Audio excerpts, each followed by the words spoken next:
Champness, take one.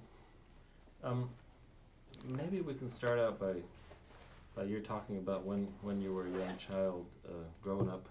You told me, I think, that your father was working on DiGiorgio in the 20s. Yes, he was. He started in about 1921. So what were your earliest memories with?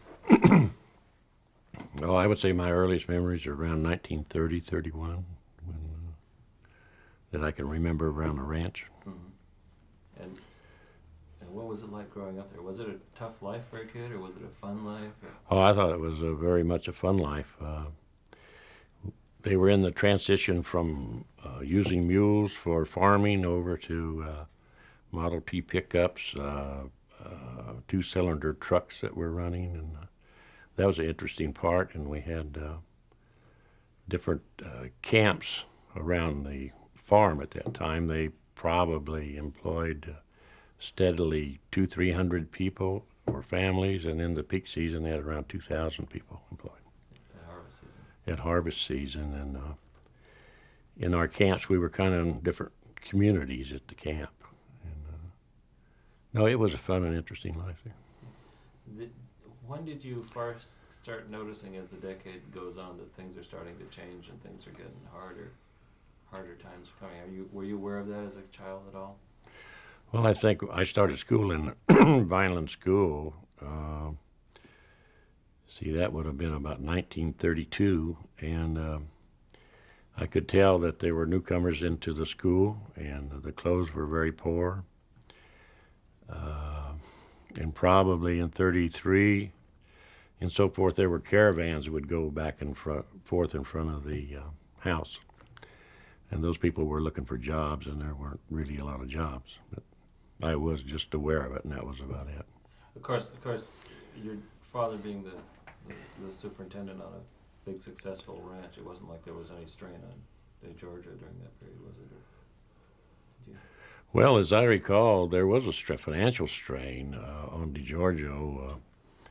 I think that I remember my dad and talking with Mr. Joe DiGiorgio. They had just made a loan from some feed mill or grain company out of Los Angeles or out of San Francisco. That kind of saved the ranch at the time, and it was a struggle for them. And certainly they had a special position in agriculture here, right? They sure did. They were raising all kinds of fruits and grapes, of course, was their main item. Were they about the biggest around here, or was anyone bigger than them during that period? In that type of farming, I think that DiGiorgio probably was the biggest. I have to for a second. Okay. Take one adjustment. I'm sorry. All right, that's fine. Champ mistake too. At a certain point, your father made a big change, and that changed your life as a child too. Is that he decided to become a sheriff and move to town? Talk a little bit about how that changed your life. Well, it changed completely coming from a ranch like that or a farm to moving into the Kern County Jail. And we moved into an apartment that was on the second floor, basically above the entrance to the county jail. And adjacent to my bedroom was the booking room, so I got to hear a lot of things going on in there. But it was pleasant there. It was a nice apartment. But it wasn't like living out in the country. No, it wasn't like living in the country. I probably would have liked if he had liked it better had he stayed on the ranch rather than become the sheriff. Living right there over the jail, it sort of really gave you a sense of whether there were problems or not, because you'd be aware of them the minute there was. Absolutely. You were saying that at a certain point there'd be a lot of strikes and people would be arrested and out in the fields and stuff like that. Well, pertaining to strikes, I heard rumor of the strikers in large caravans going around to the farmers' farms, and to the point where they would run the farmer off of the farm.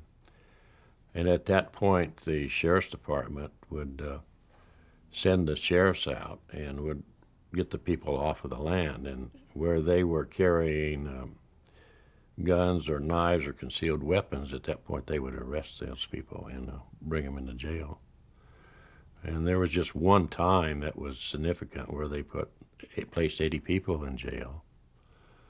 And there were pickets around the jail for about 3 days.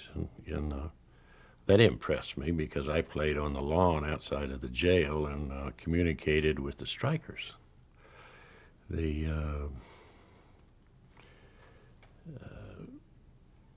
strikers were fairly well organized and carried picket signs and were organized with evidently political or organized labor entities. But I mean, must have been sort of interesting because they were picketing in jail, but you lived in the jail, so essentially they were picketing where you lived. They sure were picketing where I lived. I got to kick the slang names at that time. They called me Sunshiners, and I, of course, as a kid would call back Okie, which helped agitate it. But there was no problems there, and from the strikers, and it was soon resolved. How old would you have been during that period? 36, 37? I believe I was 11, 12 years old. Because when you read accounts of that period, it sounds, it's described as being a very tense period in agricultural communities. Were you, as a child, did you feel any of that tension, or did it just feel pretty normal? I didn't have any personal fear or feeling or from the pressure. I could observe the poor people in their cars or caravans of cars, or I could observe where they were in camps and had poor housing and poor facilities to take care of themselves. And at that point in time, we're going back a lot of years, there was only 25 total officers and women that worked in the office. And we're living in a county now that has 1,000 people employed doing the same thing. So those sheriffs had their hands full to take care of these large groups of people that were caravanning around and that were destitute.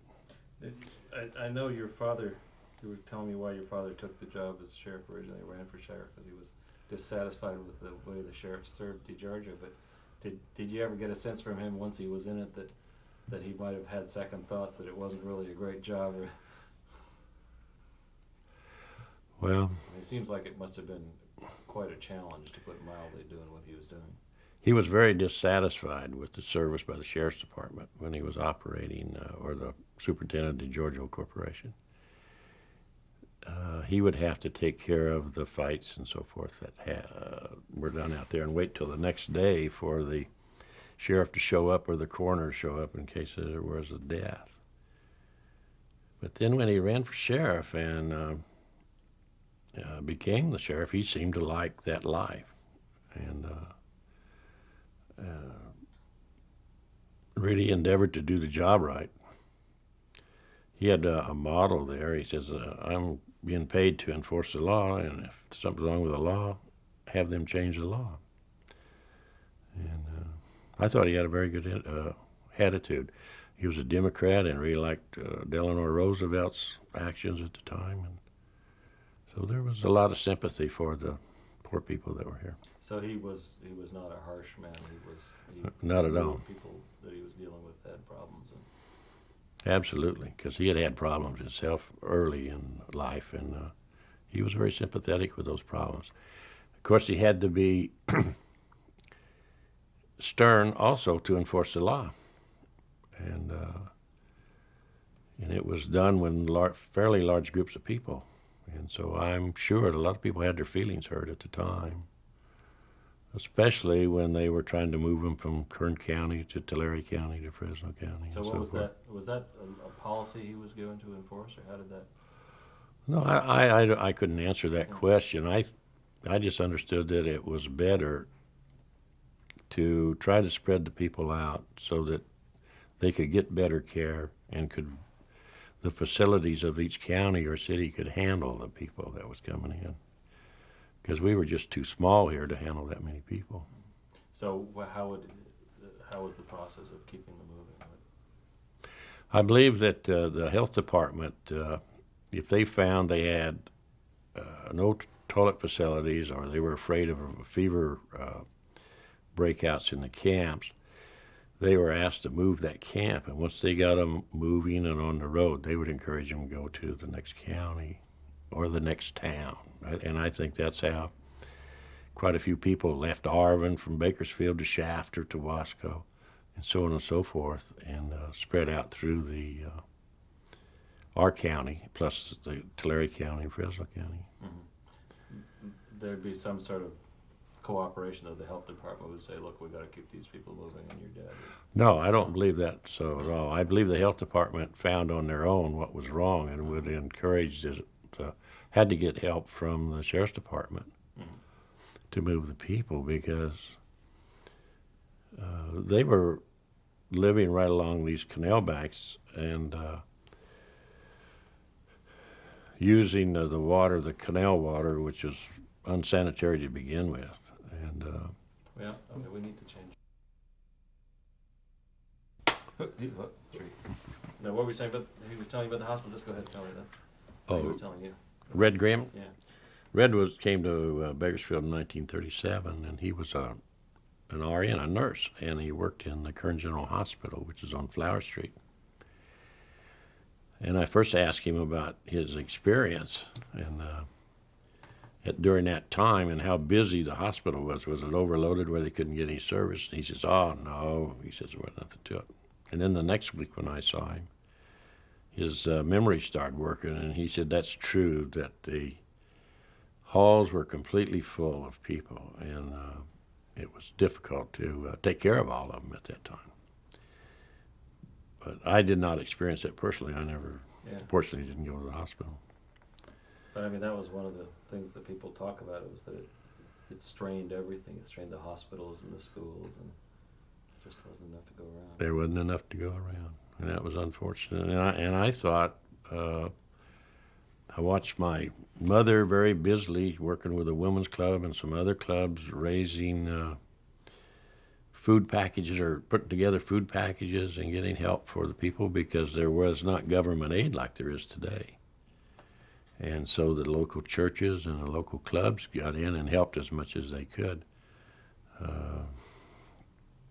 I'm sure there's some people out there that received it, you know. Yeah. But it still wasn't enough, was it? No, I don't think so. You know, the people were trying to get a job for 15 cents an hour or 20 cents an hour. Pretty tough times. Would you, when we were talking about your dad and the health department and keeping people moving, I didn't get you to say it. You said a part of it here and a part of it there. Could you just explain to me one time briefly about how your father felt he had to keep people moving because it was for their own good to spread them out when they were here? As I understand the plan that they had, if it was a plan, but the idea that they had to move the people that were on the road was to try to move them away from the areas where they were already congested. They wanted to go back into these camps that were already congested, so that once they got them moving, they would try to move them to another town or encourage them to go to another town or encourage them to go to the next county. And I believe the next counties were doing the same thing. They were trying to encourage them to stay on the road and go through, so that these hundreds and thousands of people the load could be spread out through the South Valley, South San Joaquin Valley.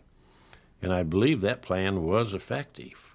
It probably the movement of the camps bothered some people a great deal. But then once that they moved, I believe they were better off in the long run. And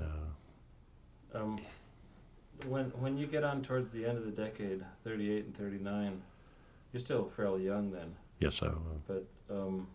But from your perspective, did at any point up until the war came, did you notice things getting better at all? I believe that, yes, 38, 39, and 40, things were getting better as far as jobs were concerned. And there wasn't the influx of people that we had earlier, the earlier 4 or 5 years. And that relieved the living conditions around Kern County quite a bit. But I believe the big improvement came when the war. The Lockheed opened an airplane plant here later on. People were going to work for the shipyards, and I think that relieved a great deal. And the other thing is there was a movement into the service with the young men, so that opened up jobs for others. And there was a little bit of shortage of young men, at the early part of the war. And well, like Joe Garoni was telling me that once the war broke out, it was a real problem getting people out to work at harvest season, and they'd let schools out and stuff like that. Oh, absolutely, yeah. There just wasn't enough people to go around all of a sudden. Well, in the high school, the kids that were turning 17 years old were joining the service and leaving high school. And so there wasn't any youngsters growing up into the labor market at that point. So But it was getting a little better even. I thought it was getting better I think 38 was better than 37. And I believe 39 and 40 was a lot better. And I think after that, the history of the influx of people was over, really.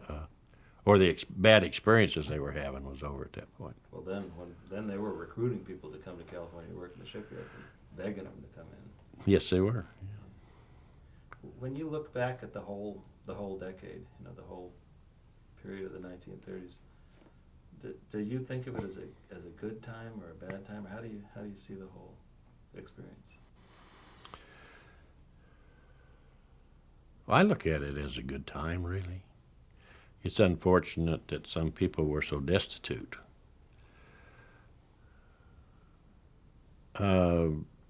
Family life, I think, was a lot more important, or people stuck by family life a lot more then than they do now because they needed each other. I think our values were a little better then than they are now because we did need each other. Maybe it's because we didn't have TV and we spent more time entertaining each other. I'm not sure, but I enjoyed that decade. Well, people talk about hard times now, and they say, well, this is a generation that didn't live through that, and they're going to have to learn what hard times are like. What? It's like something happened in the country really didn't learn the lesson or forgot about it. Do you think this country learned anything from living through that? I think the people that lived through that period of time are not expecting someone else to do something for them like people are since. They have grown up in an age where there are things available for them. All they have to do is apply themselves or tell a white lie, and they can receive this, this, and this. But in the 30s, I don't think that worked at all. And I think, thank goodness, they had the CCC and the WPAs and all of those things. And there were people in there that didn't work hard, but they were there. And they did something for what they were getting. And that's a little different than it is today. There's a lot of people not doing anything and receiving quite a bit. Did people give Roosevelt a lot of that credit, or what did they think of him and what he'd done to start those programs? I think Roosevelt got an awful lot of credit for the programs that he started. I believe that was one of them, was CCC was started by him. And the other Reconstruction financing things that gave people some capital to get started. My father thought he did great. I'm a Republican, and I look at things a little bit differently than what Roosevelt did, but I believe at the time he may have done a good job. Well, those were sort of desperate times, right? Desperate times, very desperate times. And nobody knew what would work. Nobody knew what would work. I'm trying to recall the end of the WPA, and I can't. It must have been towards the end of the war that the it was into 43 or 44 before it finally stopped. It did stop in 44. Yeah. Well, I remember people, working with shovels, and a lot of them leaned on the shovel. We used to laugh about that, but they were out there working anyway, or leaning on the shovel. So, but as I go to the mountains, there are miles and miles of nice trail that was built by this different groups that was formed at that time. So they did contribute something. Oh, absolutely, did contribute a great deal. I believe our local county firehouses and county buildings were built out of adobe brick, and they were made with WPA help. And they're just now tearing down the last of those and replacing them with new buildings. And they built a big fairgrounds for us, and a big horse barns was all out of that. And, Have we got anything left on this one? You got about a minute and a half. Okay. One of the things that's real hard that we're just grappling with is that it's a real experience for people who lived through it. But for example, when you try and tell your children about what it was like, what do you do to make it real to them? How do you tell them how serious it was or how rough it was? Well, I have an expression that probably a lot of others use. When I was a boy, this is what happened, or that is what happened. And I'm not sure they really believe me. They think I'm telling them a story about what it was. But like I had to clean horse stalls before I went to high school in the morning. And then I'd come back and I got paid for exercising the horses. My children have never thought about that, But I've explained to them that we had to work early, and there wasn't the child labor laws that there is now, and so a lot of kids were working. But they don't really believe it. We done? Yeah. Okay. I think that's good.